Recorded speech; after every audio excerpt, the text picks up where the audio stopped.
Hey. I think we're live. Oh, hey, we're on. How about it? Welcome to Fish Talk Live's pregame show, y'all. Another beautiful Tuesday out here in Ozello, Florida. It's lovely, lovely, lovely. Yeah. Rainy. So tonight we're going to talk about one hell of a ride we have on the boat this year, and yeah, You put it away to a pretty sweet swag bag of Seakeeper's ride system. Not Yeah. just swag bag. Yeah, just the swag. Not double the real check. deal. How'd everybody do this week? Anybody do any fishing? Anything good brought in? Anything? Hopefully y'all sent some good photos in for Catch of the Week. I sent mine in last minute Nice. while I was on the way here. So Nice. I always enjoy that segment. pre-gaming it. Make sure you share this with all your friends and family and everybody on social media. Whether you like them or not. Yeah. Make sure they see it. Gotta share it to win it. That's it. 100%. So as I said, we have a fun episode this evening. Got quite a few people here in house. Going to be talking about some really cool product that has been installed on our boat that has changed the ride quality. Also, Yeah. yep, got the fellas from Let It Ride Marine. Oh yeah. That's gonna be cool. Absolutely. Got a lot to talk about, definitely. So yep, as we said, just pre-gaming at the moment. Drinking a little Homosassa lager. Pre-gaming. Local. Oh, got to keep it local. Yeah, definitely. They hit harder. How was fishing this weekend? It's pretty good. Yeah? It was okay. Saturday was a little rough. Sunday was pretty darn good. Monday was borderline fantastic. Nice. I like the borderlines, you know? Yeah. Got to take the wins with the L's. Yeah, it's definitely gonna be a good trout season this year. Absolutely. We're starting to see trout now early, which is great. Yep. That's awesome. Well, I think we're going to go ahead and get into this episode, and we'll be right back.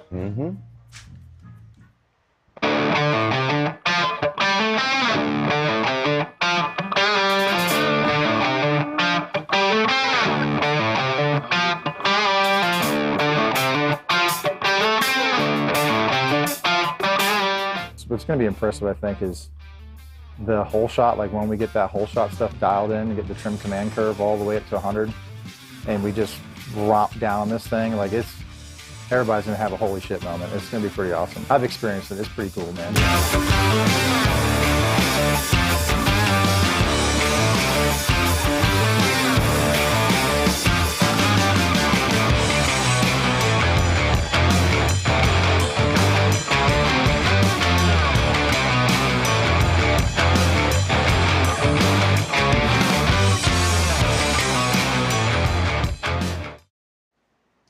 Welcome to Fish Talk Live. presented by Power Pole and OKM. Guys, tonight is one hell of a ride, and that is what we have experienced since installing the Seakeeper Ride system. And we've got one of the masterminds behind Seakeeper Ride here tonight in the studios. We're going to be talking to him on the Nature Coast Financial Advisors Tackle Table Talk. Sir.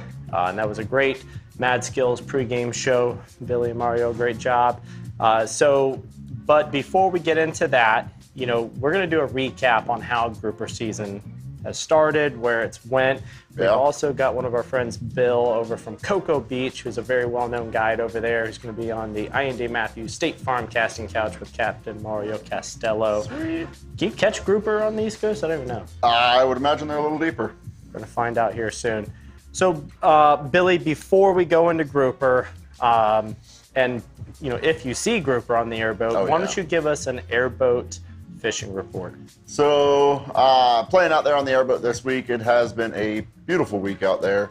As far as fishing, I don't really know. Haven't tossed a line in a minute. But the fish themselves, a lot of snook. You caught a redfish on the airboat tour the other day. I did actually catch a redfish, yeah. I said I didn't get a picture of her for Catch of the Week, but whoever was fishing pelican and you lost a orange bobber, it was about a 19-inch redfish. You are welcome. Nice catch.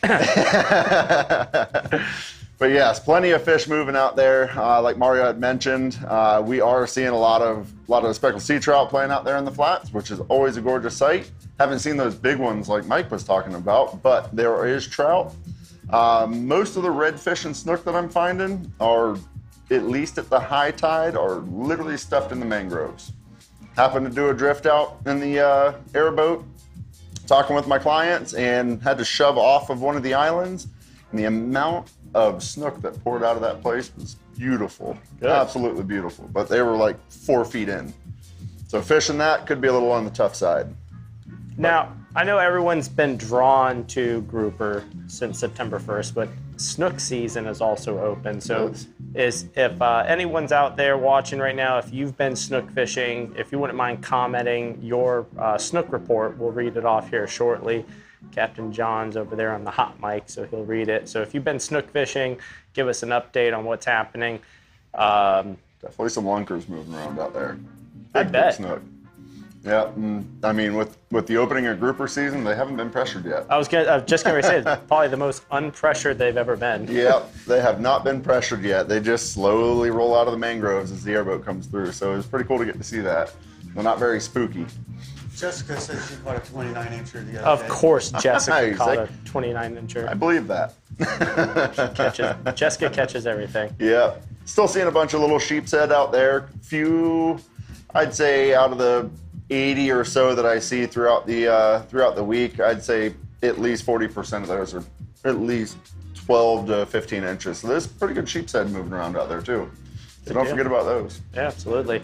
Well, for those of you that went out grouper fishing, if you did great, kudos to you. Bit of a struggle, I've heard. If you've been on the struggle bus, I'm not gonna lie. The first 2 days, I was concerned on grouper counts. I really was.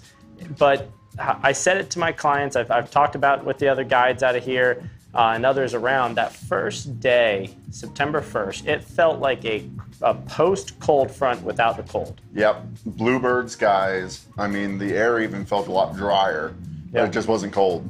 The lines were zinging, and what we saw with the ones we did catch, or the ones that broke off, it was like a. And I feel bad for saying this because I've always correct my clients when they say, "Oh, they're nibbling, they're nibbling." No, grouper don't nibble; they just eat.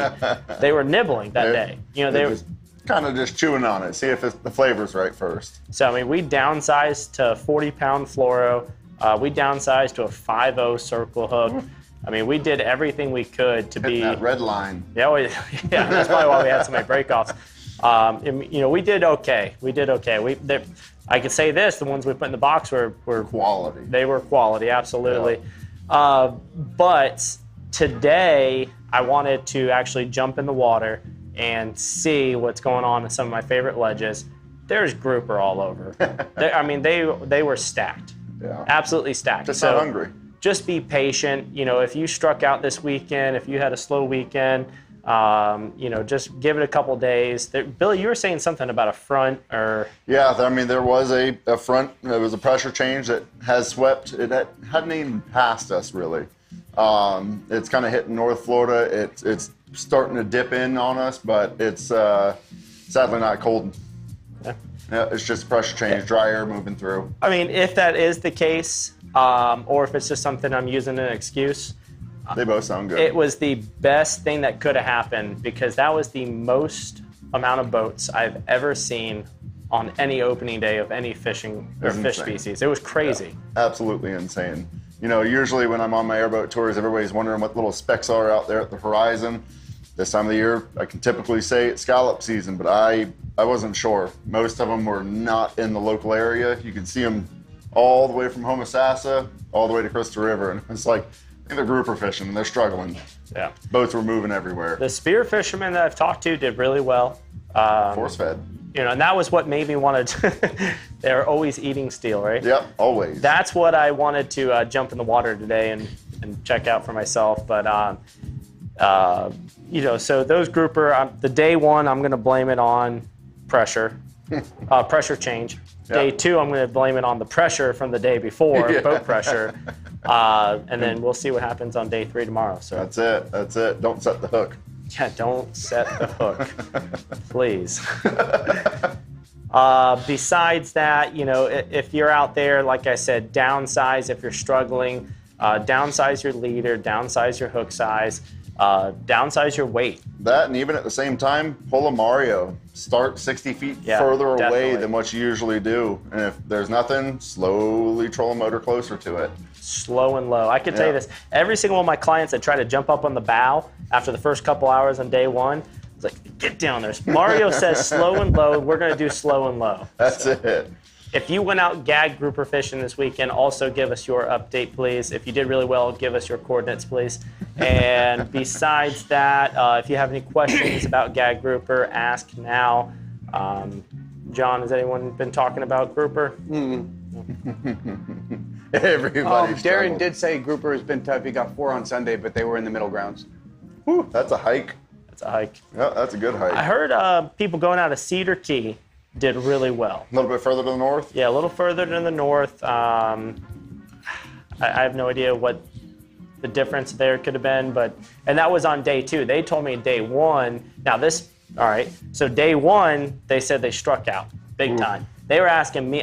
They were asking me for numbers up in Cedar Key. Never fished there. No idea. Day 2, they reported back that it was an insane, awesome day. So the only thing that I can equate to that is the pressure thing. Yeah. Day 1 was the pressure change. Day 2, here was the pressure from the boats. Up in Cedar Key, you probably don't have as many Not boats near as going bad out. as what we have here. The water's a bit deeper up there too, isn't it? Yeah, It is a quicker drop off than what we experience here. he said he was 20 miles out and it was 40 feet. So, Yeah, but 40 is a big difference from 7. yeah. Yeah. Oh, yeah, Not absolutely. wrong. Yeah. And the fish that we did get to eat, like I said, it was just downsizing and, we were free lining pinfish. Yeah. I mean, there was Keep it as light as possible. There was no weight needed. So the other good thing, what I really owe, the 2 fish that we got day 1, day 2, was moving. With all the amount of boats out there, I was going from Bayport, back to Crystal River, stopping in Ozello. So thank God for the Seakeeper Ride, because it was not the most pleasurable day with those winds. Seakeeper Ride and 100 gallons of fuel. Send it. Yeah. I did, all honesty, I did see a huge change in fuel economy too, by the way. We were wondering on that. So that's another check mark for the Seakeeper Ride. But guys, if you have any questions about grouper, if you have any reports, please post it now. If not, let's hit a commercial, and when we come back, we'll be talking to Bill from Coco. Bill, how do you pronounce your last name? Dalhansey. Bill Dalhansey. Captain Bill Dalhansey. All right. On the Ian Matthews State Farm. Oh, John, Bree wants you to read the Austin Lewis comment. He said Should be he's good. excited for my first year with FRS. Been watching and waiting to see if I still have it. Need all the tips. Been a while for me. Absolutely, Austin. The FRS series. And George said he went out 47 miles. I'm guessing in his kayak, Yeah. George Those definitely guys pedal, That's right? a lot of paddling. He caught a lot of red grouper, multiple snappers, but no gags. No gag bites. night fishing in 100 foot of water. Nice. So did you leave on like the 28th to get up there? Or? Pedal drive or trolling motor on that? So Austin, I'm assuming you're fishing the championship coming up. So we'll wait for him to comment back on that, because I would be That's glad. coming up very soon, isn't it? Yeah, it's the weekend. After next 2 weeks. Yeah. Remember on that paper schedule I made where it's grouper, sleep all day, Steenahatchee. That's what it is. So That's when it Austin, was. hit me up, man. I'll give you all the details you need to fish Steenahatchee up there if you never fished it before. Definitely can be tricky, but what I learned was don't think too much about it. Fish it the same way that you fish here, except for the whole flats fishing for redfish. It still that's blows weird. my mind, but Yeah, it doesn't make it does sense. pay off. So, all right, let's go to a commercial break, and we come back. Captain Mario from the Ian Matthews State Farm Casting Couch is going to be giving you all the tips you need to successfully fish inshore here.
We are back on the Allende Matthews State Farm casting couch. I'm Captain Mario Castello. We have our guest here, Captain Bill. Why don't you introduce yourself to everybody out there and tell them who you are and what you do? My name's Captain Bill. Currently fishing out of Cocoa Beach, Florida for Fin and Fly Charters. And we do everything from, inshore fishing the jetties and stuff to deep sea dropping for grouper, trolling for mahi and king mackerel and stuff like that. Man, do it all, huh? Yeah. Yeah, how's the bite been over there? I'd say that this summer was definitely a roller coaster for us. We had those good weeks where we were like, oh, it's going to be an epic summer. And then we would go through dry spells, and it was tough. I mean, weather got us a lot too. There's a lot of days we couldn't go offshore. We were stuck inshore trolling by the beach, running shark trips and stuff like that. But I mean, all in all, the summer, it's coming to an end. It was a good summer. Yeah. It was tough in the middle though, for sure. Yeah, that was kind of the same way over here. It's up and down, up and down. We've had some wacky weather. So it's kind of affected. The weather was weird. Yeah, this it's summer. affected us, and it's in a kind of a bad way, but it's it's going to turn out better in the end because I think this wintertime is going to be fantastic. So. Let's hope so. Yeah, you guys fish year round down there. Oh yeah. Yeah, like this coming up fall. How's your fall bite going to be? Do you know? I mean, honestly, I think it's going to be good because we couldn't fish that much this summer. It's like the fish are like, oh, there's nobody fishing for us anymore. Yeah, you guys have a big mullet run during the fall, don't you? It's showing up now. Is it? Yeah, I thought I was going to catch a bunch of pogies the other day and I almost broke my back pulling the cast out. It was low with mullet. You're excited and you're like, oh, I'm going to throw the cast and I get these pogies. I was like, oh my God, what is that? Like wrestling with that on the boat. 100 pounds of throw, yeah.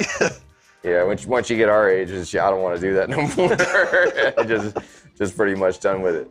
Yeah, you guys, I always see a lot of tarpon over on that side during this fall mullet run. Everybody's all screaming and hollering about all these tarpon. You guys see a lot of tarpon around Cocoa Beach? Yeah, I mean, it's so crazy. Like, literally, that just showed up like a week or two ago. I mean, I had forgotten about tarpon because they don't really come by that much. And then it's like, now all of a sudden, like, it's here. Now they're here. People are catching them a little bit north of where we're at.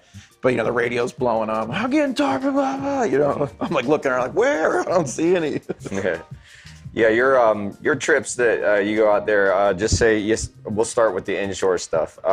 Your typical inshore trip, you guys start out fairly early in the morning. You go through, are you in the intercoastal or you do more towards the beach this time of the year? More towards the beach for sure. Okay, you got a lot of the pelagics that are running through summertime. Yeah, the kingfish usually are coming close to the beach. Throughout summer, they start to move in closer and closer. But people talk and stuff like oh, the Gulf Stream's not in close enough and blah, blah, all this stuff. But we had a decent bite for How sure. far do you have to go out for kingfish on that side? See, over here, it's just completely different. I know, yeah, it's crazy. So some days, when I'm headed out, when I'm going to go out 20 miles or whatever to fish reefs and stuff like that or whatever, I will drop in pogies, 4 miles off the beach just to see if I can get some bites on the way out. So, I mean, sometimes, they're right off the beach. They'll come in, they'll be there for 3-4 days, and then you're back out to 20 miles again. Right. You're starting your day at 20 miles, 12 to 20 miles for trolling for sure. All right, you're saying 4 miles off the beach. How deep what's the water depth right there? Yeah, so our slope isn't too great. So 4 miles, you're still in about 50 to 70 feet of water. Oh gosh, that's a lot of water. Yeah, we got to run 45, 50 miles to get into that kind of depth. Yeah, I know, it's great. But we stay at 45, 50 till about 12 miles. Then we get a nice little staircase drop off till we get to 100, 150 as it progresses. But I got you. There's not much structure in the water at all, though. It's mainly all sand. Not a lot of natural structure. Yeah, no, they don't even put government structure either. Yeah. It's I mean, for whatever reason. Not a lot of old shrimp boats that are sunken or anything like that. I wish. That's too bad, yeah. Yeah, that deep water stuff, I remember when I was younger, we go out at Canaveral, and there's a bunch of stuff out in that 120 to 150 foot range.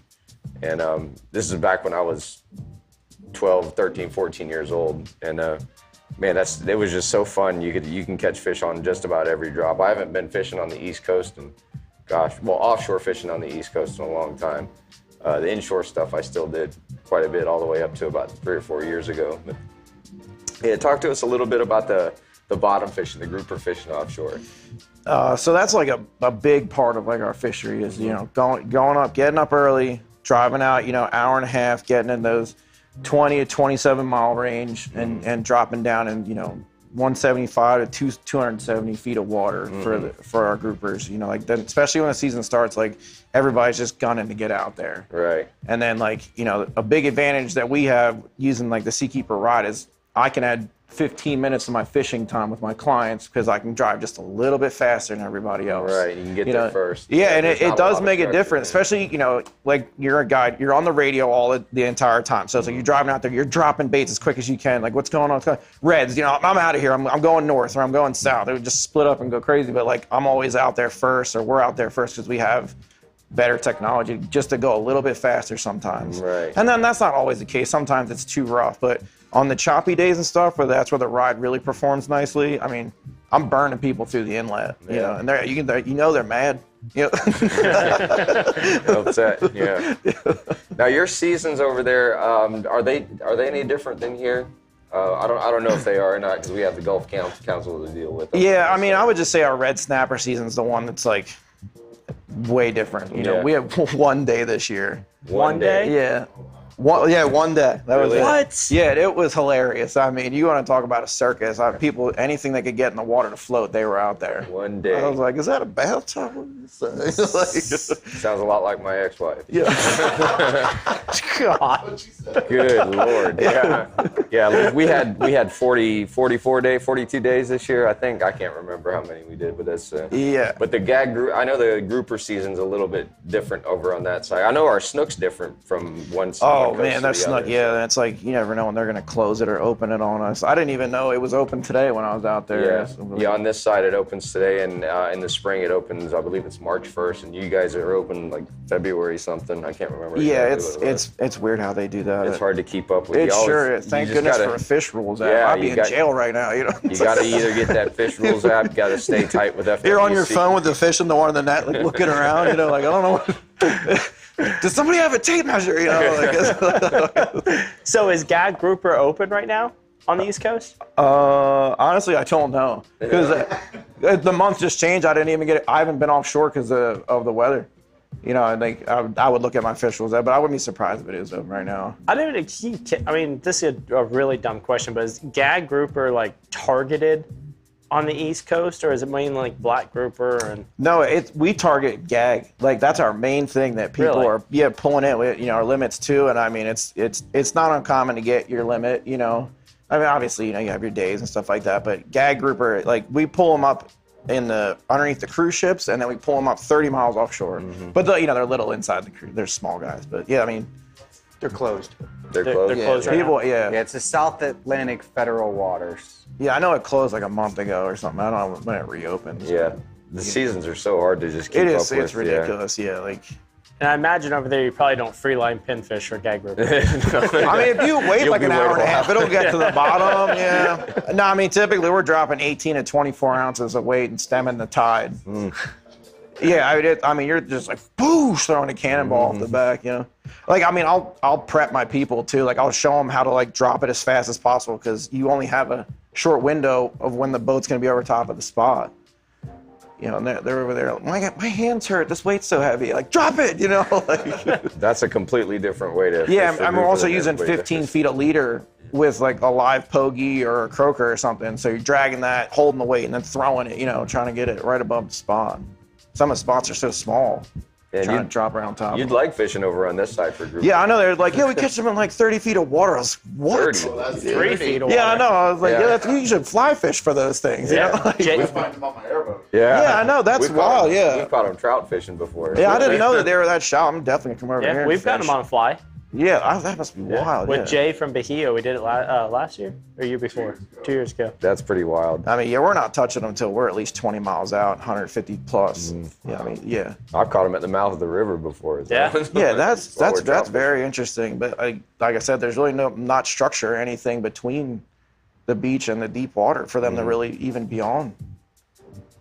Yeah, man, that kingfish bite. I remember, like I said, when I was a kid, we would go actually just outside of Port Canaveral, and we would. There's the big can buoys that are out there. Yeah, we would fish decant around on them, those. yeah. The bait would always be around them. You see kingfish slashing through.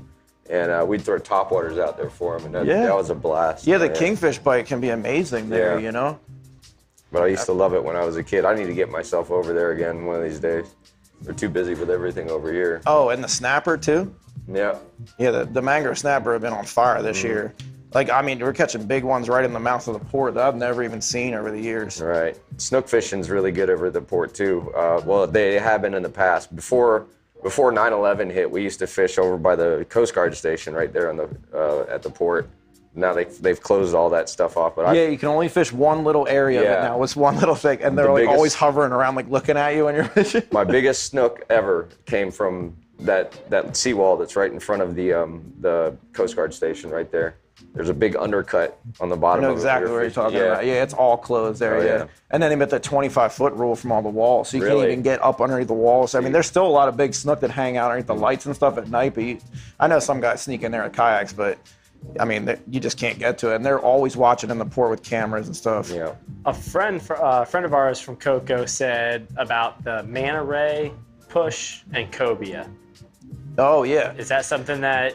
For sure. I mean, you're always looking for manta rays when you're out there. I mean, like, you see a manta ray, always stop and look or just throw jigs at it, you know, just trying to snag the manta ray, obviously. But there are some big cobia that hang out with the manta rays for sure. Yeah. What is your go-to, like, if someone called you and was like, Bill, I've got one day out of 365 days that I can book a charter with you, what should I go for, and what will you like to take me on? What's your answer? I'm taking you kingfishing in July. Really? Trolling pogie, live pogies, kingfish. Yeah. If I had for that area, like if for what I would want, like take somebody to do, I think that's probably the most fun. And what type of boat is that on?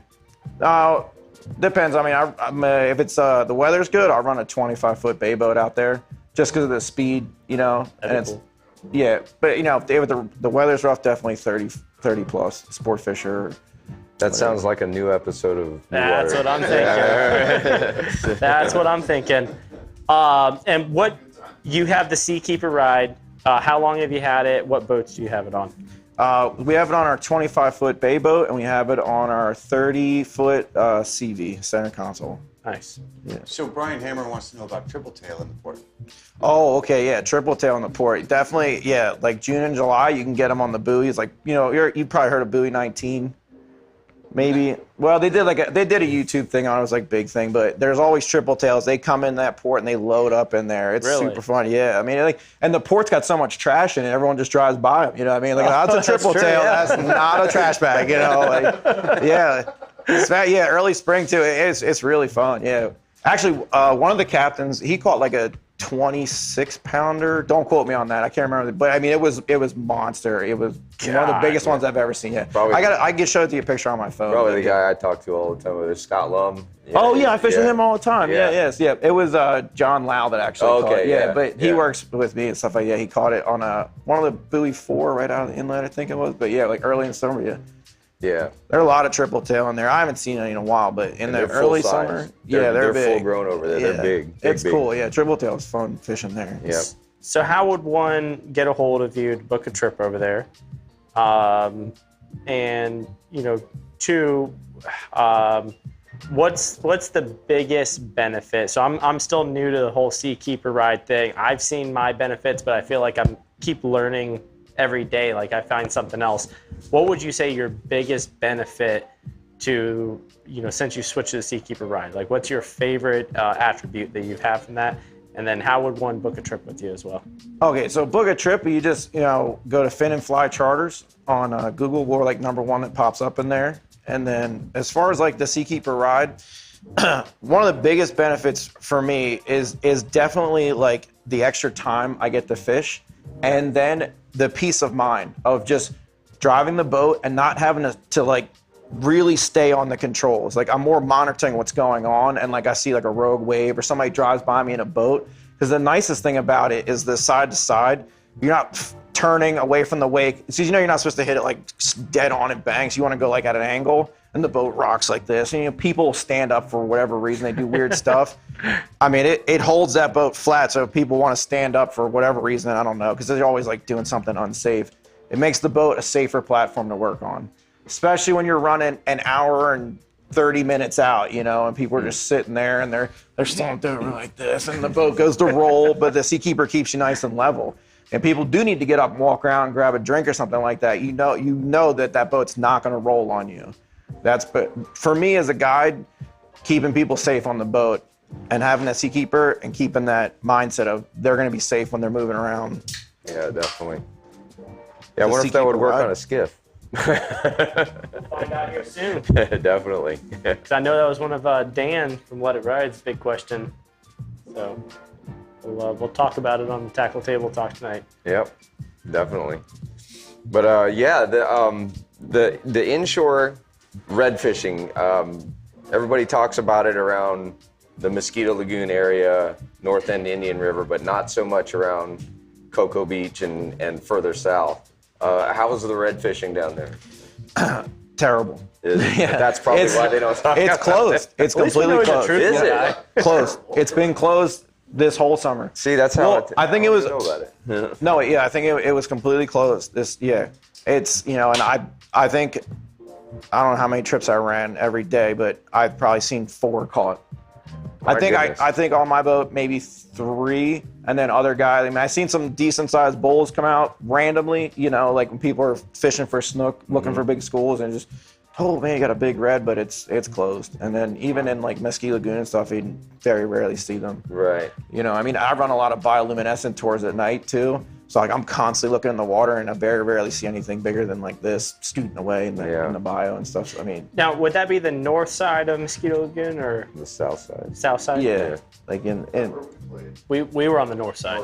Yeah. You were by Edgewater, probably. I heard it was better further north you go. Yeah. But like down where we're at, I mean, it's just not a thing. There's more backcountry the further north towards Daytona. But Yeah. down south, there's hardly any backcountry. Wherever New Smyrna It's is. very Yeah, wide open. that's yeah, Edgewater, yeah, it's yeah. definitely further north. Yeah. Good deal. Enjoyed that up there. That was fun. Yeah, That was definitely. Well, how can they get a hold of you again? You said you're Fin. What was Fin it? and Fly Charters. Fin and Fly Charters. Yeah. You got a phone number or anything? Yeah. No, I mean, no. You don't, yeah. Yes, right now. I can give it to you right now. Yeah, that's it. I got to do the same thing. I carry 2 phones. And Oh, it's ridiculous. Yeah, like I mean, I don't ever call the number, you know. Yeah, I do that. It's 321-652-5903, and you talk to a guy named Jamie. You book through him. Book through Jamie. Okay, Yeah. good deal. My Instagram, Skinny Drifter, and So Tight Waiters. Love it. That's pretty messed up. That's awesome. My waders are tight, you know. Yeah. You do Yeah. a lot of wade fishing out there? Well, I mean, I'm from Pennsylvania. Okay. And I worked in Alaska, so I was in waders for years, you know. And I noticed that the tighter your waders, the better the fisherman you were. You know? You're out there gotta looking get him sloppy airboat with them fishing with baggy us. waders, you Yeah. know. I'm telling What you, are I you, a duck hunter? You know what I mean? Where are I your don't tight wade waders? fish anymore. We were fishing in Mosquito Lagoon back when I was about 19, 20 years old, and I ended up stepping on top of an alligator that was inside of Mosquito Lagoon, and it was on the non-sharp side, you know. Yeah, well, thank God, So I right? was okay, but that ruined me from wading ever again. I don't Yeah, it's wild the first time you come down and fish Florida. I mean, the first time I fished down with Coty, and I just thought I was going to die the entire time. He put me in the water wade fishing. He's like, there's a bull shark over there. I'm like, what's that? You know? Yeah, I just don't like to do the wade thing after Yeah. that. It ruined People are me. different down here. Yeah, Yeah. for sure. Yeah, it's true. All right, Mario, anything else, my friend? No, I think that's it. Awesome. We're good to go. Are we going to commercial before we go to the next? I say before we get to the Tackle Table Talk, and we're going to throw in a loop here too. So Dan Bianchi from Let It Ride Marines here. All right, so let's put both him and Coty on Tackle Table Talk by themselves, because I got to admit, guys, when you guys are talking like boat technology and stuff, I'm just like, yeah, oh yeah, ride smooth, got it, okay. So, but let's go to the catch of the week first, the Extreme Decals catch of the week, and see what's been caught this week. That's it. Bill Murray. That is a Is nice. that the movie star? Is our TV red, or is that? That's a hell of a tan. That's a big sunburn. Nice group. Yeah, great grouper. His hat matches the grouper. Brian Neal. I don't think that's Brian Neal, Bree. No, But it's his kids. yeah. Oh, Chris. And the myth, the legend, Chris Dunning. Nice, that had been today. It was today. It was Yeah. Claimer, Went putting up him on and him. There's There he Cam. is. The wild man. Who is this? Gooder one. Is that on this side or the other side? That was middle grounds. Yeah. Yeah, Darren. Yeah. The hell kind of mud minnow is that? Yeah. Yeah. That's what it turned into right there. Oh wow. There you go fishing with Darren. George Quinn with a nice red snapper. George Quinn, have you always had a mustache? That's Bree's question. It's looking pretty swanky. Yeah, it is. Yeah. Snooky, snooky. James, More reds. Jessica. On the Q8. There's that 29-incher she was talking about earlier. Whoa. Matt Lanier. Matt, I don't think you could run that boat for the Florida Redfish Series kayak Yeah. division. Go back. Can we go back to the picture real quick? There's not a whole lot of fishing That wasn't a rods on there. kayak. Yeah. Yeah. Is that a catamaran? Is What there any Like other a solo skiff type thing. accessories? Can we? All right. Does he have a Cody. Seakeeper on that? Yeah, I was just Cody. Can we get a Seakeeper on that thing? Is that possible? I mean, that thing is decked out. It's Look at manual. it. You gotta spin it yourself. God. What does that kid do for a living? Catch fish. Matt Lanier. Yeah, man. I think it was eating good. God. Oh, there's one of mine. Captain Mario. Took it in the sunlight. Another one of mine. There's one of the big old Oh, trout we yeah. got the other day. It looks like you were at Tank Island, huh? I was. I think I passed him at this point. Yankee Town Tank Island. There's a gag. There's one of our group. gags. Yeah. There is a nice snug. Look at you. Like it. Nice They are snug. catching snook. He's at work, yeah. Does he work at the power plant?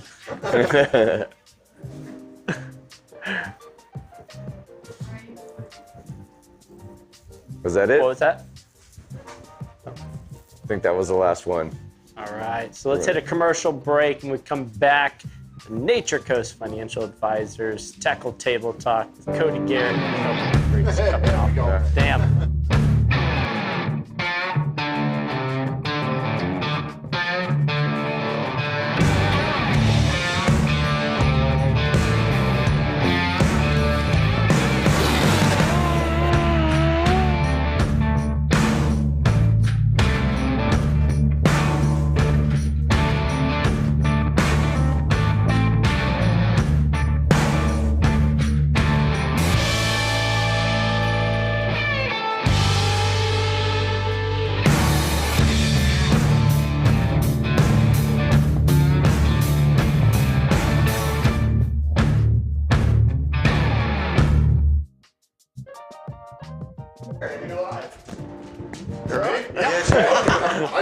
Fun facts with Billy. It's very quiet.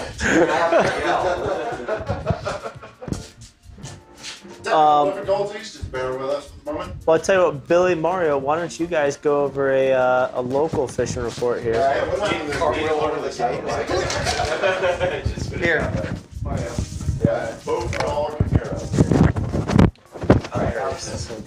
We'll share it. How did fishing go this weekend, Mario? It was pretty good. Some of the catch of the week photos was from this weekend. We got into a pretty decent trout bite. The redfish got nothing but big ones when we went up north. Oh, that's a rough thing to have. Yeah. If it's a problem, that's a good That's a problem. good one to have. Yeah. Our grouper fishing was slow at first. Day 2 was a little bit better, but it's fishing. So because I'm not in any deeper than Yeah. 8 feet of water, so it's a little Yeah, tough. that's half the battle. You know, that's one thing I haven't seen is running that airboat is finding any of the grouper in those very shallow ledges. I am excited for fall to truly hit to actually start to see those in person. Oh yeah, definitely. 'Cause I don't think they've pushed in too terribly shallow yet, unless they're just hiding really well. Right. Yeah, I went through some of those inshore ledges, and they are covered with mangrove snappers, but I did not see any gag groupers. So. It's been a lot of mangroves. Yeah, for sure. Always a nice sight. Yep.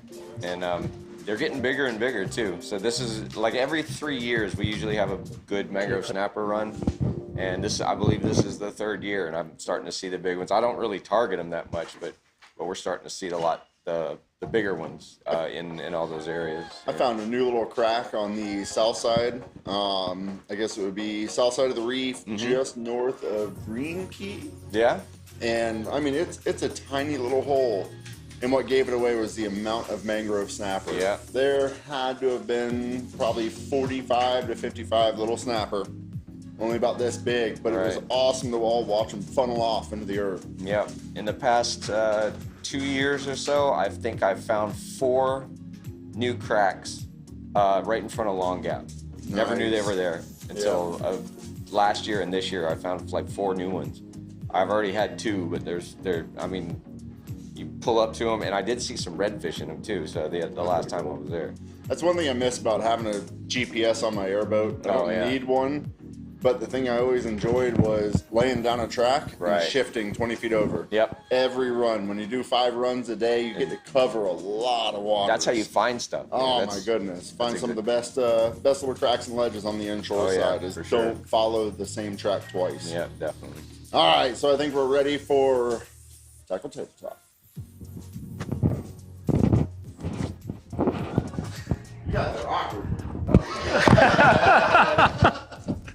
All right, so guys, we wanted you together on the Nature Coast Financial Advisors Tackle Table Talk just because Billy and I had such a great time at Let It Ride Marine the other day, listening to you all talk about the advanced technology and the different terms and stuff. It was a lot of fun hanging out, and we figured there'd be no 2 better people up there to talk about the Seakeeper Ride. And Definitely agree on that. Billy and I can personally give our, experience with it. But let's hear about the technology first, and also, how people can find out more information about getting it installed on their boats, what type of boats they're best suited for, and so on and so on. So why don't you guys introduce yourselves real quick, and then just start talking all that boat knowledge you all have. Techie stuff. Hi, I'm Coty Garrett with Seakeeper Ride. Dan Bianchi, Let It Ride Marine. I think most of y'all kind of know us and everything, but we got to team up with these guys over, what was it, last week we did this, I think? About a week ago, Yeah, so we got to all have like a one-on-one together for a full day and a half, I'd say, doing the installation procedures and the fun part of riding the boat around. Sure, yeah. And answering a lot of questions we had for our customers too at the time, because we had some questions of how to answer the shallow water abilities of the system, where we may have been out on the boat before, out in the East Coast, riding it, feeling the roughness, all that stabilization. But we had a lot of uncertainties about the shallow water. So I'll let Coty kind of explain the system a little bit and its benefits, and then we'll talk about how it affects our area and why it works so great. Yeah, absolutely. So Seakeeper Ride is a vessel attitude control system, and what vessel attitude is we'll get scientific with it for you guys. It's all 3 axes in which the boat operates. So pitch, roll, and yaw. Right. So the roll being the side to side, the yaw being the side to side here on this motion, and then obviously pitch. The Seakeeper Ride system controls all 3 of those simultaneously while underway.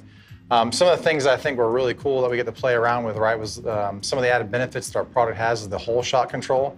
I think that was probably the most fun. I think I got probably the most giggles out of Gary. Was we got a lot of giggles out of those, that's for sure. A lot of wow. I got a lot more than just giggles too. Yeah, for sure. I'm not sure how shallow the water was that we were in, but I know it was relatively shallow, and we put 5 people to the back of the boat. And obviously, as soon as Gary put the throttles down, it was just, oh my, expletive. Oh, no, not at all. So I think the performance in the whole shot was really good. But one of my favorite experiences, right, was really, I know giving Gary a pretty hard time about this, but as we're going through doing the coordinated turn control. I think that was probably the most fun. It was Yeah, like I mean, looking that at was him a little like, sketchy because, you told us to pitch the boat, and we're like, oh, okay, like, we're Not going to as, try. And then he's like, you all but called us one thing, pretty much. And then, So we're all sitting there. We're like, I'm not impressed, Gary. Harder Yeah. on the throttles. He's like, are you sure? We're like, go for it. So we ended up raising the motor up pretty high. And what was, I think, really impressive to see is, the deployment rate at which the blades can deploy while going through turns. And my favorite part was like, I'm confident that Gary knows where he's going, so I'm not worried about looking back and make sure I'm going to die.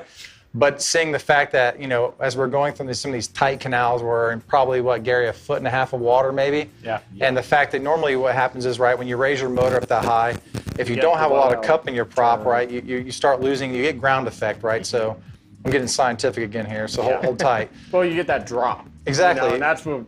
Well, also you get so the ground effect, right? You have less surface tension in the water, so the boat, in essence, becomes more slippery, right? So if you have less dead rise, left of a sharp angle in the back of the boat will tend to slide unless you have a severe amount of cup in the prop to keep you going.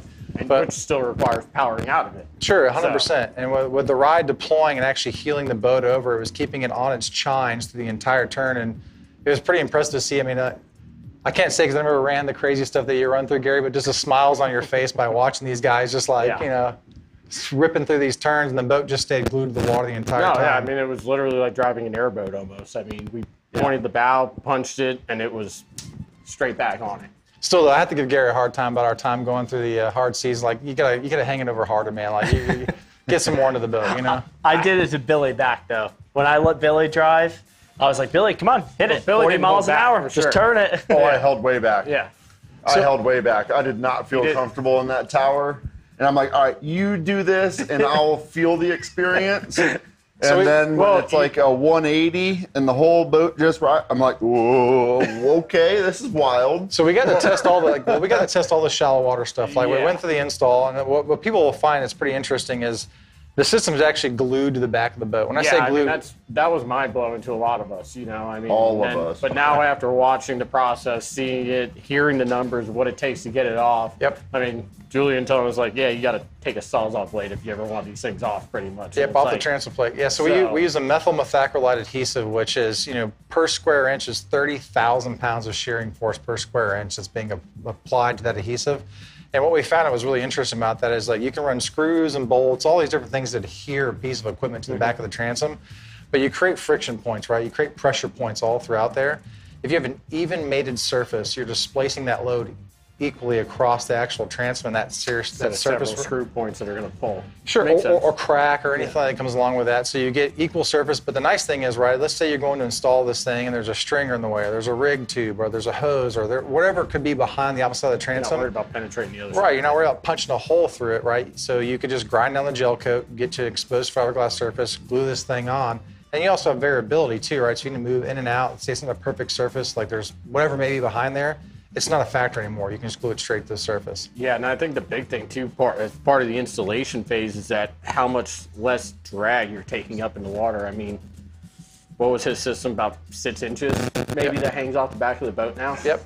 So and it's not deploying more than, it depends on the speeds. Like on the whole shot, so we have a maximum of a full inch of deployment, so a full inch of drag, but on average, depending on speed, on Gary's boat, we're probably seeing like 1/4 of an inch to 1/2 inch deployment, depending, but it's instantaneous, right? So the system itself is taking 1,000 calculations per second.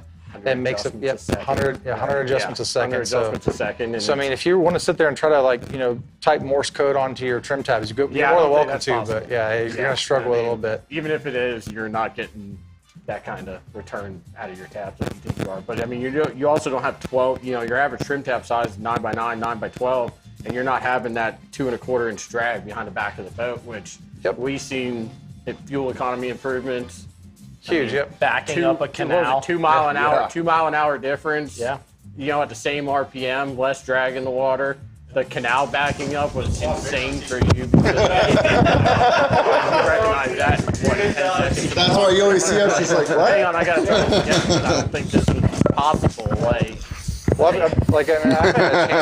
I've talked to Gary about so we were there for the whole shallow water performance. I mean, went out there, flew a drone, got up in really shallow water. I think the whole shot probably increased by like drastic. 80%. I mean, you could go all the way up on the porta bracket now, pretty much. Yeah. It was, the There's no prop became the next cavitation anymore. limitation, and you actually even blew that out. I don't think people realize how much cavitation is caused by your standard, trim tab, right? Oh yeah, they're displacing so much water. Yes. Yeah, they're throwing a lot of air into the system to where these are very minimal movement in comparison. But Well, it's a lot of the, movements, just minimal adjustments. Yeah, is but the thing. The air bubbles. holy smokes, yeah. But you have to think of when you're with a trim tab, it's static, right? So you have it in a fixed position, so you're dragging this thing through the water.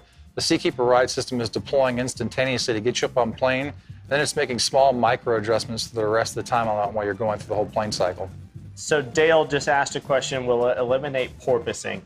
I don't even know what a porpoise is anymore. I mean, They make me money. So fun. They make you money.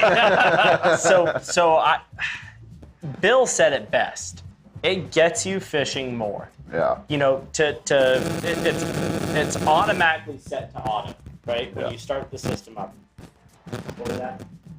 Yeah, so when it came, it is so, the automatic side of it is pretty wild because I got to run a scallop trip before, or right after the fact. And Carlos had cut out of the channel. And I'm like looking at him like, all right, if Carlos can do this, I should be able to do this. I don't drive outboards that very often anymore, so I'm still kind of sketched out. I trimmed it out. I had a rooster tail at that point. I remember we start hopping. I had very little weight in the boat. It was insane. It was absolutely insane. You can try to get that motor to blow out, trim it all the way up, and it held that boat flat and level. Yeah.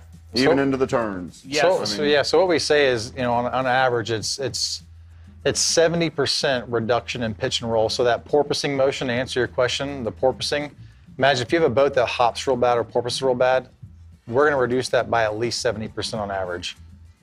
So imagine your boat, the best way I can describe it, and I think, Gary, you could probably comment on this, is that it feels like your boat's on rails. Like you feel like there's a track in the water and you're glued to it. It totally changes your aspect of what you thought of the boat, too, because we said it multiple times that you almost felt like you had to relearn how to drive the boat, but the thing is, there was nothing to relearn. You had to forget what you knew because the system was already doing it for you. It wasn't all right, let me smash my trim tabs down, get up on plane, slowly start retracting them as the throttle's being applied. And then it was, okay, let me go back and find a sweet, happy spot with clients on the boat, anything else. The boat just always stayed dead flat. Yep. And it was the braking surface when we thought the nose was riding too hard. It really wasn't. It was just the fact that we weren't feeling it. I'm also curious to get. That's why you always see us just like, what? Right? So you guys got to test all the shallow water capabilities of the boat, but obviously, starting a group, taking it on a pretty choppy day and seeing what that was like. Like for me, everything has changed. Dan said it best. You have to relearn your boat, but it automatically learns it for you. And that was the hardest thing for me to adjust to, was just to let my boat do its thing, right? So I was nervous about the shallow water stuff because you hear the word Seakeeper, you hear the name Seakeeper, you think what they're most known for is gyro, right? Big gyro. All right, so big boats. So I was like, all right, is it known for the, is it going to work in the shallow water? But it has absolutely, what? Oh, sorry. There we go. Come on back. There you go. All right, so it has absolutely advanced my boat in shallow water running. I mean, taking off in shallow water, the whole shot. My favorite part is the non-squatting my boat anymore. Yes. My boat, and I can relate this to, I've been thinking a lot about this, is with your standard trim tab, when you go to sit down, the water probably crashes over it, makes it drag down. Plus, my tower is all the way in the back, the motor's in the back, everything, or the motor's always in the back, but the weight, yes. Yeah, with the porta bracket. Porta bracket. It doesn't do that. It sits down level now. So I can sit down in shallow water without having fear of, doing any damage. No more trim and pray. Yes, exactly. Yeah, no more trim and pray.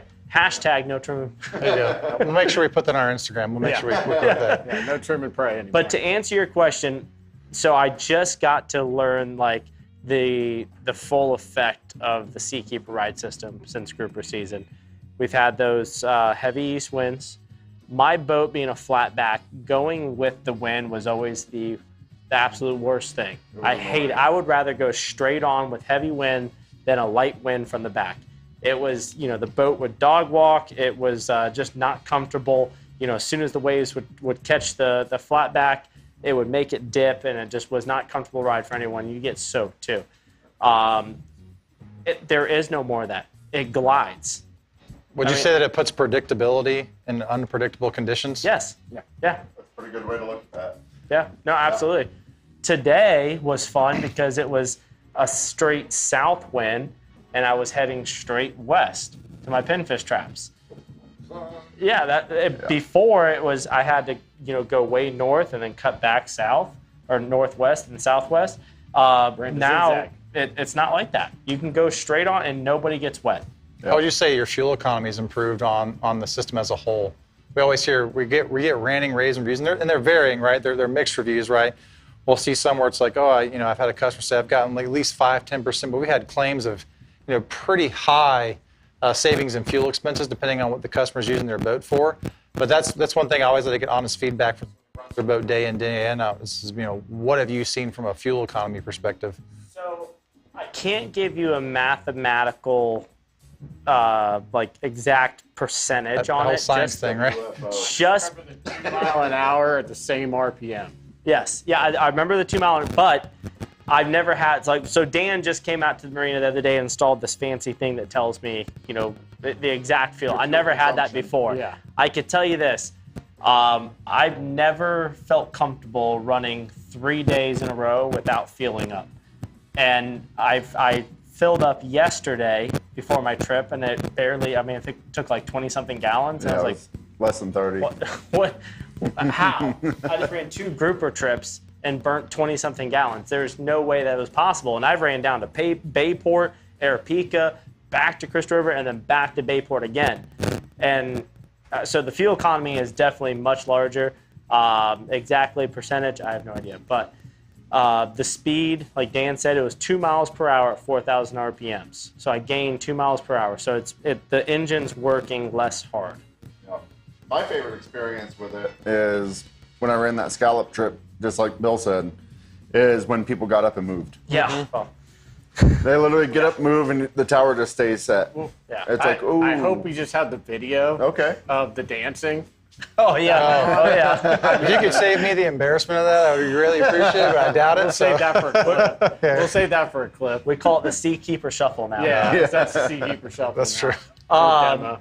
Well, what's really ironic about this is I used to have a coffin box in my boat.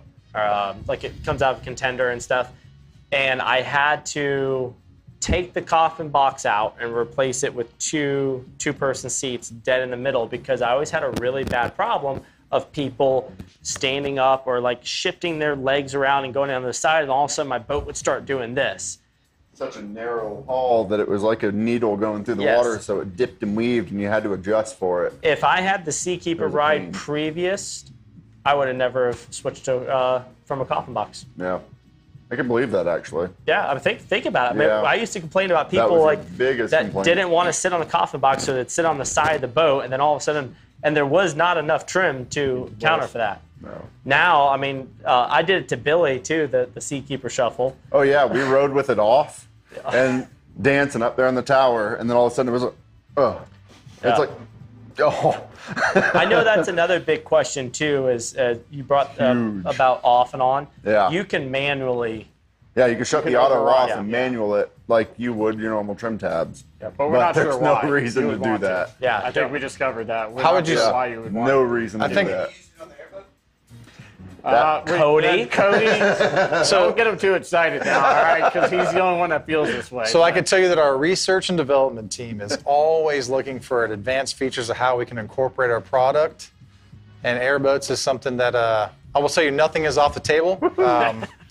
We've gone everywhere. Like right now, we're testing on pontoon boats. That's the one we're testing on now. Catamarans, you name it. So if the demand's there, we'll definitely approach it and find out what kind of data we can pull from it to make it a reality for sure. But love But I it. think Gary's boat was great because, I mean, that rear tower setup is a lot of, I mean, you There's a lot of feel weight back there. everything. There's a lot of weight back there. You feel everything twice as bad in a tower. I know it wasn't that rough when we got to do our sea trial, but I mean, we had, probably a little 1 foot chop or so that normally feels a lot worse in the tower. So we turned it off while we were running because with it on auto, we kept feeling like we were kind of doing a shimmy. And I'm like, let's turn it off, see what happens. Well, that shimmy turned into up, down, this way, that way, dog walking, and we're like, okay, turn it back on now. All BS to the side, even, and it's got to have something to do with that rounded fixture it has. All BS to the side, my boat ran better with the Seakeeper system installed, but on off or manual. Than it did with Yes. trim tabs. Yeah, and absolutely function. it did. Yeah. Absolutely. Well, they're changing that whole geometry. How much, is being in the water for drag. That was a prime example with you backing up. You said, Yeah. wow, I've never been able to back up down this canal perfectly straight. Well, when we take a plane that's 9 by 12 on average, get it away, the water's not scooping over the top of it, pushing one direction or another. It's now just rolling over the Seakeeper Ride. So I think a big thing that doesn't get asked enough too, right, is you guys are on the water pretty frequently, right? And you're spending long hours in the day on the water. You could say that. How would you say that your overall fatigue is from being on a boat that's stabilized with Seakeeper Ride versus just standard trim tabs, right? That's a big thing that I don't think people put into thinking about the product itself is like, how exhausted are you? How beat up are you after a day of just riding standard tabs, being regular old boat versus being on a stabilized boat? Oh, wow. So- I didn't even think about The that. lower back and Yeah. for my unfit abs, it is a major change. No, you're absolutely right. Not having to dance with it, I know I wish I had it Sunday. That was a really rough 45-mile ride in a bay boat on Sunday, and I'm like, man. I mean, day 3 of grouper, I would already be asking Bree for a massage, and she'd be saying, "Yeah, right." So, and I haven't asked her yet. So, If you got recessed trim tabs. So if you have recessed trim tabs and you have, say, like, so you're referring to a boat that's got pockets, basically. Yeah, pockets. So a boat that's got trim tab pockets, we would want to fill those pockets to make sure we can adhere to a flat surface. Our dealers, such as Let It Ride, can definitely facilitate doing the install of that. We are also working on a 3D printed, so we're actually scanning pockets on several vessels, and we're looking at a 3D printed solution where it could just pop into place and actually fill that in with Plexus to actually cut down on cost of installation. But currently, we would definitely want to fill those pockets. We've got it's several. doable. Yeah, it's very It's doable. 100% Yeah, doable. I mean, it's. We're doing it a lot with sea hunts. Yeah, sea hunts for sure. Like you've got one right now, that Sportsman 247 Masters. Yeah. It's got pockets and we already talked to him about that as well. We said, look, it's doable. And we've done quite a few. I mean, just in the Southeast as a whole, about 40% of the boats that we've retrofitted today have had pockets, and it hasn't been a huge cost factor to actually install the system. It seems more complex than it is, but once you actually get it to the boat and are able to say, hey, these are the angles, you can do it with Kusa. There's different types of recommendations that we have, but it's a pretty straightforward process to get that transom flat. It's even more so to the point that some of the OEMs that we're dealing with now have decided to stop taking pockets completely out of their molds, and they're going with a flat transom because of the Seakeeper Ride system. If that doesn't tell you something right there, when a boat manufacturer is willing to change their molds and plugs to install these things, I mean, that right there is huge. Yeah, Huge we're pretty stern on with I mean, how it's wild. and we're also really stern on how an OEM incorporates our product onto their boats. So in order for an OEM, so whether it be, a Scout, your Sportsman, your Chris Craft, your Sea Hunter, whoever that's out there, in order for them to purchase the product from us, we will not sell it to them unless they standardize that equipment on their boat. They believe in what the product's doing so heavily that they have, I'll use Sportsman as a good example. They have changed their entire molds of all the boats they build. And this is a boat manufacturer builds thousands of boats a year. They have changed the entire design of their boat and the transom of their boat to incorporate our product and make it standard equipment on their boats. Last thing I'll say, for someone that like myself in our area specifically, right? I can't afford the perfect shallow water skiff, and with the perfect offshore boat for grouper. But I had to find it in between. I had a lot of complaints about my boat, fishing shallow water specifically, or trying to go? We've invested a lot of research and development, blood, sweat, and tears to get the boat to do what it does. Yeah. In this one little system. One day, one day it changed everything. And I have the perfect shallow water and near shore boat now. Yeah. I think that's the most beneficial thing we did out of all this. You know, we've talked in years past about it, and it was always, can they replace trim tabs in our shallow water and what we use trim tabs for? We use trim tabs to get on plane quick in shallow water with bay boats. You know, and it did. I think it actually blew us away a little bit. Big time. Because we're Dan like, and I, oh my gosh. It was your reaction that sold me the most. Yeah. From watching the install and everything, and then going out there on the airboat to side film with you guys, and you were like, this thing's insane. Yeah, I mean, I was like, whoa, okay, something like, you're right. big This is here. replaces trim tabs. Like, this does everything we needed to do. Like, you just sealed the deal. We can stand behind us and say 100% confidence now that you won't want trim tabs anymore, because it just doesn't. It doesn't do. They don't compare. Would you say it was fair to say like you were a little like more of a skeptic, a little more pragmatic as we were putting in boats? I mean, like, So I like you were wasn't- in it, but you were like, Yeah, I wasn't. will a it do this in skeptic. shallow water? Yeah, You that's know? exactly it. Like, I mean, I'm not a huge skeptic, but most of our customers would tell you that, like, we've always stood behind everything we've sold. Like, there's nothing on somebody's boat that we wouldn't use on our own. Sure. You know, and that was always a big thing. Was this is cool. It works in rough water, but if we can't replace the trim tab aspect of what we use it for in the shallow water, then it's not going to benefit everybody. You know, like, people aren't going to want it, because if they got to give up that shallow water hole shot ability, then they're not going to care about the rough water side of it. which is why we value your opinion so much, and why we have such great partners, right? Is we like that valued feedback. It's we want to understand if we're missing anything within the boating market whatsoever, like, let us know what we're missing so we can correct it. And like, you guys have been a great resource for us, and it was very valuable to help us keep this moving along. Exactly. I mean, that was the biggest thing that shocked us, and we were just like, okay, like, we can shut up now. We have no doubt about this. We can 100% honestly say that hole shot improved, and I think even the bigger wow factor after we got over the wow factor of the hole shot was the stopping.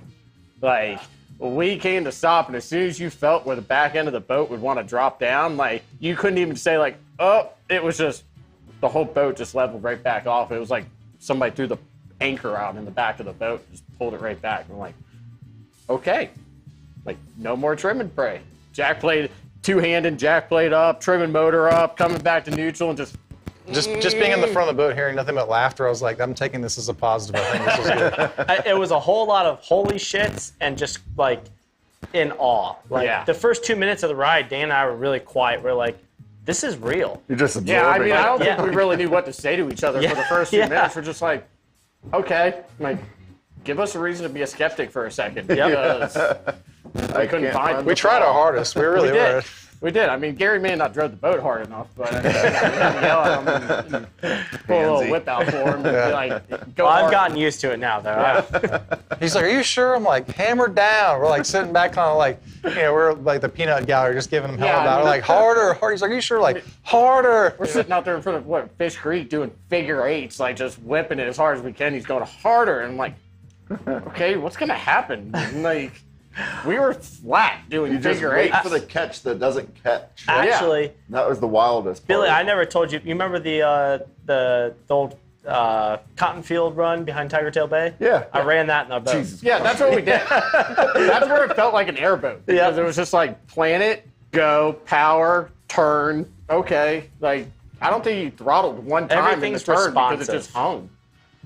Yeah, the best way I can describe it again is like it puts predictability in something that's unpredictable, right? I mean, if you ever had challenges with your boat, whether it be a porpoising issue, a listing issue, handling issues, stability overall. Stability was We're taking 1,000 measurements a second and making them to 100 adjustments a second to correct all those things. So the things that you may love about your boat, but also hate about your boat at the same time, right? You may love all the interior aspects of the boat, the fishability of the boat, but you hate the ride quality, you hate the handling qualities, you hate the fuel efficiency, you hate all these different things.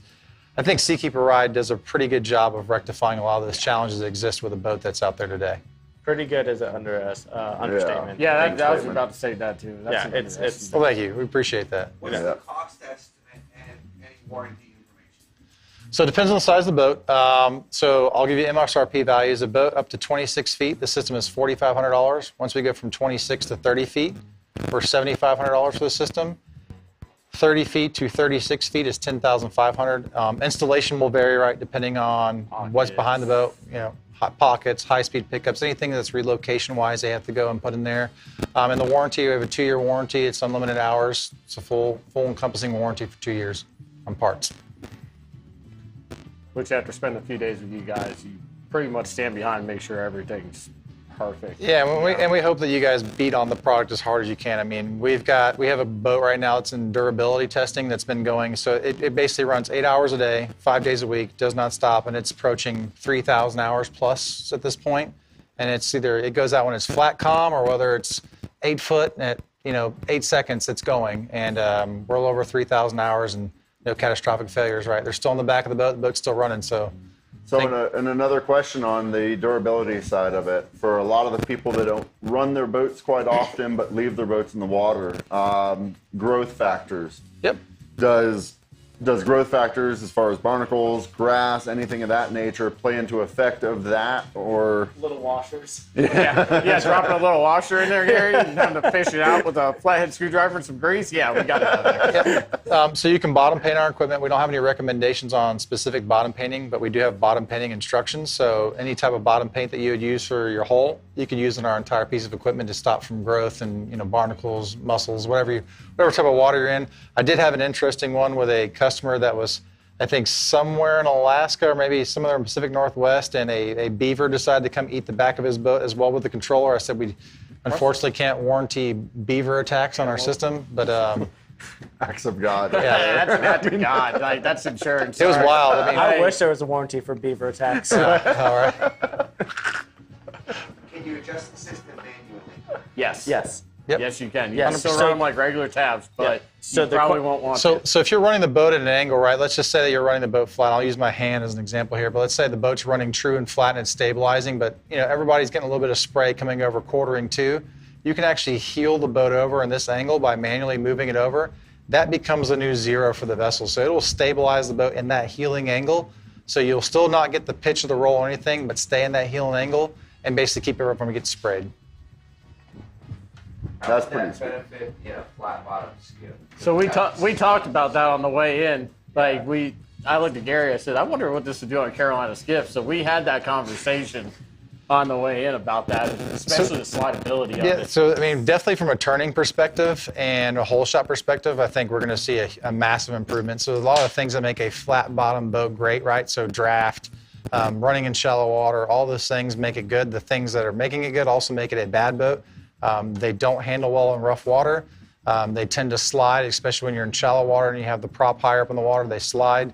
So I think we would be able to, and I'm confident in this, is that we'd be able to encompass all those challenges with those boats from a handling aspect and control all those things. But keep in mind, still a flat bottom boat. If you think that you're going to go and You're put not going Seakeeper to make a Ride, 30-foot CB. sure, yeah, you're not going to go take your flat bottom boat and go run out in 6 to 8s and be like, I got Seakeeper Ride, I'm doing great. It's still a flat bottom boat. Like, we'll be realistic with that. Like we'll have some vanity there, I guess you'd say, but.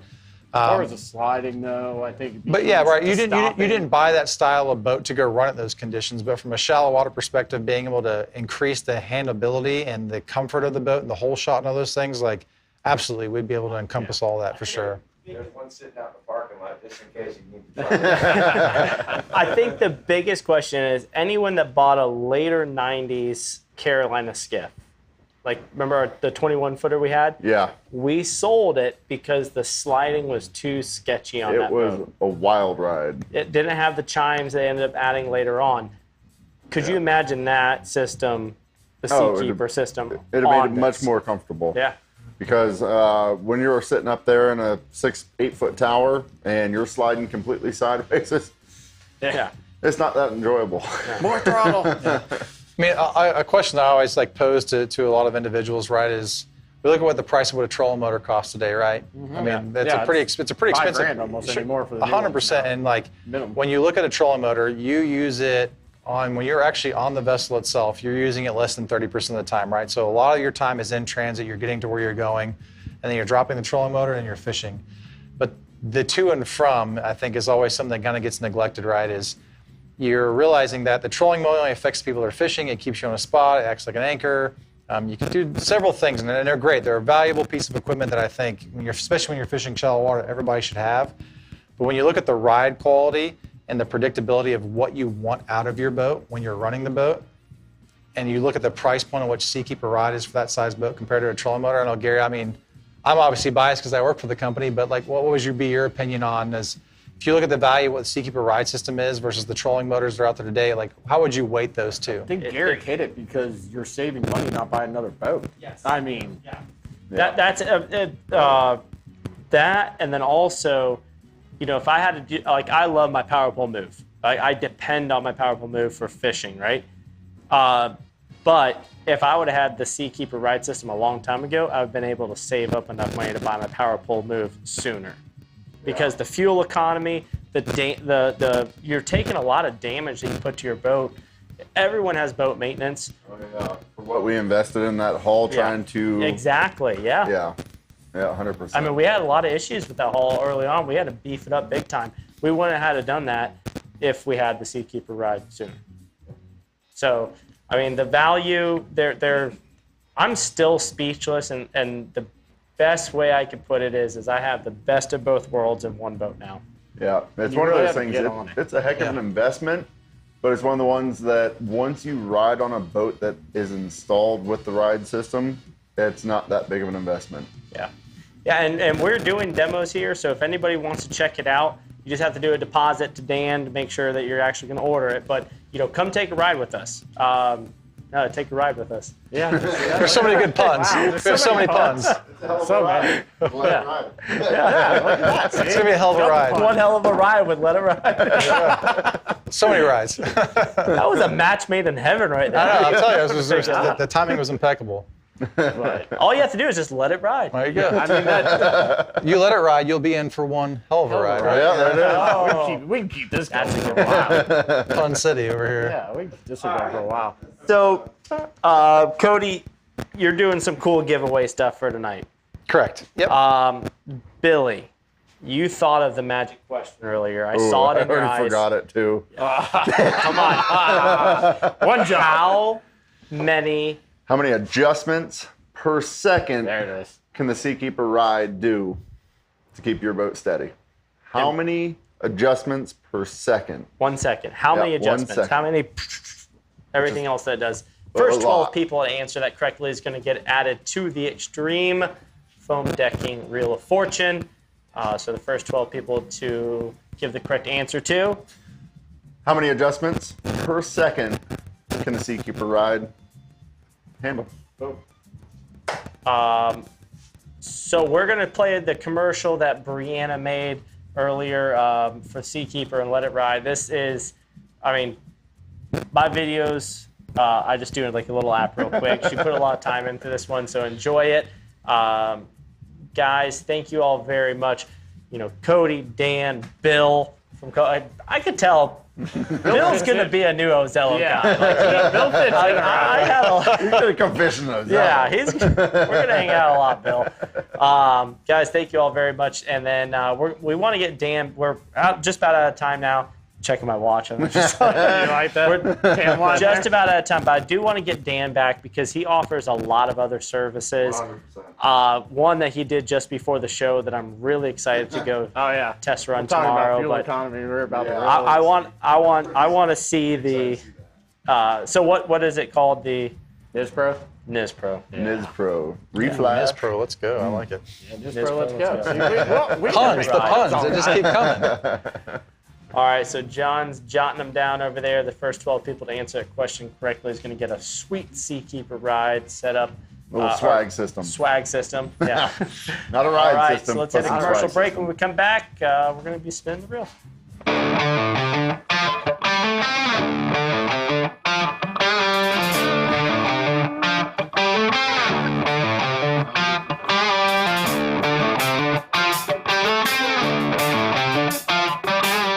What's going to be impressive, I think, is the hole shot. Like when we get that hole shot stuff dialed in, and get the trim command curve all the way up to 100, and we just romp down on this thing. Like everybody's gonna have a holy shit moment. It's gonna be pretty awesome. I've experienced it. It's pretty cool, man.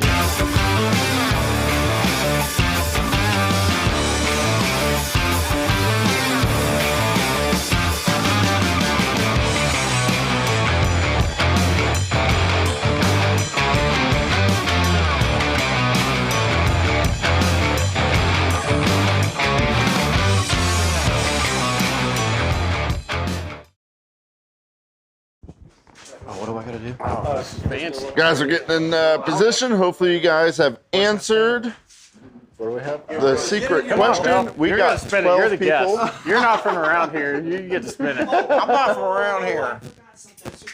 Uh-oh. What's the fishing tournament coming up, Dan? Marion County Firefighters Benevolence. Yes. What's the date? It's Captain's Meeting September 27th. The tournament's on 28th out of McRae's. Out of McRae. So that's going to be a good tournament. It's a really good benefit. And we actually have our second place winner here. Here we go. Here we go. Look on his face. So Dirk from Clay from Dirk's Auto Clinic. First of all, before I go into this, Clay, thank you very much. There's a lot of people out there that does special things for people that could use a hand, and they don't post about it. There's, Clay is one of those guys. Yes. From the bottom of all of our hearts and our community heart, thank you very much for what you do and what you've done. But he is going to be the first place winner, him and Captain Jacob. So I don't want to hear it all year, so we're going to have to make this not happen somehow. Daniel, I just need to tell you that. See, this is why I need my ride system before that. He's going to smoke me. I mean, Bill already said it earlier that you get there faster, so I got to deal with that. 5 minutes could mean the difference between winning and losing. Exactly. Especially when you're smiling going past people that can't take you. I know. See, I'm already at a disadvantage. Alrighty, guys. So we are going to start with, let's go with Abyss since it's at the top as number 1. And going clockwise, John, who do we have all on the board? Oh. And I can't read, so. This is great. Oh, God. So what answer? Oh, y'all want to know that? So the answer to the question was 100 adjustments per second, which is just wild to think about. Absolutely wild to think about. All right, so number 1 with Abyss, we have Mr. Dale G. Number 2, going clockwise, we have Reed Brown. Number 3, David Ellis. 4, Jessica H. Number 5, Jerry. 6, Bobby P.